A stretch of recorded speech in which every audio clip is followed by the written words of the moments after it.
And after a few seconds, we could hear more and more bombs. The house shaken. My friend asked me to open all the doors and windows. Bang. She calls herself Shams and blogs under the pen name Bird of Jannah, Bird of Paradise. Breathless prose and poetry with technicolor images of life, imagined and real, under ISIS.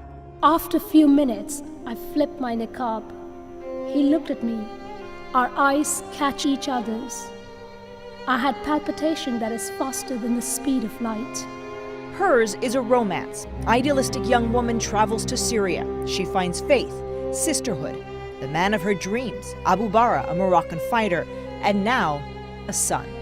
Her blog entries often end with novel-like cliffhangers, as when she texts her husband on the battlefield.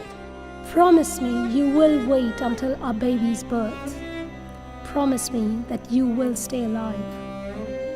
Melanie Smith maintains the world's largest database on the women of ISIS. She says Bird of Jannah is unique. She actually posts some very personal things in this regard, pictures of her child. Very personal, and around the time that she got married, there were lots of pictures of her husband, pictures of the inside of her clinic as well on her Tumblr page. So it is very much a view that we wouldn't otherwise have. It's a very real-time, up-to-date version of looking into what life is like inside the home of a jihadist. Who is Bird of Jannah? Her identity is still unknown. She says she's a practicing doctor. She posts pictures of the hospital in Tabqa and claims to operate an ISIS clinic from her home. She says her parents are from Pakistan and India, but once called the UK and Malaysia home. She makes a compelling and dangerous recruiter for ISIS, actively encouraging young women to contact her, inviting them to join her in the dalamnya, or state, created by ISIS. In Shams's eyes, ISIS has built a utopia. No racism, no poverty, and a list of benefits for fighters and their families. Free healthcare and education. But read between the lines. Getting married is not required, she says, yet a woman cannot walk around freely without her husband or male guardian, she admits. Erin Saltman of the Institute of Strategic Dialogue says it's critical for young women to know the reality. That's very alluring, the idea that when you go there you get free housing and free medical and you cook lovely meals for your husband.